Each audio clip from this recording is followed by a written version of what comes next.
Everyone thinks that being a traveling music producer is this dream life, making beats in cafes and Airbnbs, and yeah, it's incredible, but after 5 months of producing full-time across Southeast Asia, I could tell you here are 5 lessons I wish I knew before I started. And these would have saved me from a ton of bad gear decisions, wasted money, and also losing projects on the road. First of all, getting rid of all your gear will actually free you up more than it will hurt you. When I left home, I had a big studio, 4 or 5 guitars, a lot of outboard pieces and acoustic treatment, all kinds of stuff. But honestly, I thought I couldn't live without it.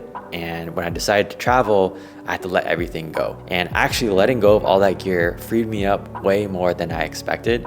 When you strip down to just a laptop, an interface, and one essential instrument, you stop worrying about what you don't have and start focusing on what you can create. So for me, I chose to bring my electric guitar because it's really the most important part of my process. Everything else I just emulate with plugins or hire out session musicians when I need them. Minimalism has really been a key to stay creative while traveling.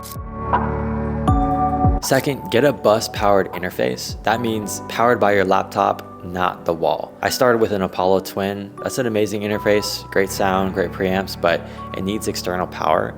And when I was in Vietnam and Thailand, the power was really dirty. So I plug it in and get hum, noise, dropouts, basically made it unusable because I couldn't record a guitar. So I ended up selling it in Thailand. I switched to the SSL2 Mark II. That's a bus-powered interface. It runs off the laptop's USB-C. It's an awesome interface as well, sounds great, and honestly, if you're going to be traveling a lot, you never know the quality of power that you're going to get where you're staying, so just getting a bus-powered interface is going to save you a lot of headache. Third, hire out parts of the production process you can't realistically do while traveling. Back home, I used to record bass and acoustic guitar on almost every track, so now I just have my electric guitar. When I need bass or acoustic guitar or even live drums, I just hire pros to record them. Not only is that easier, but the quality is actually better. And when I'm working with world-class musicians who bring their own flavor to the track, it really elevates my music. Also keeps my bag light. I don't need to bring a bunch of gear and keeps my workflow really fast.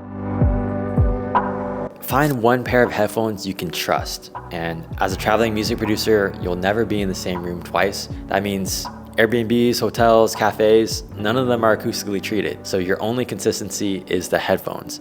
And for me, I use the Beyerdynamic DT990 Pros. They give a nice stereo image, great clarity, and I really trust my mixes on those. And that's something I've learned is how to mix on headphones, because I used to have a pair of speakers like the iLouds that I traveled with, and those are honestly great, but kind of unusable because every room you're in sounds completely different. So if you're gonna invest in one thing, get good quality headphones that you can trust for all your mixes. It's really gonna save you a lot of headache.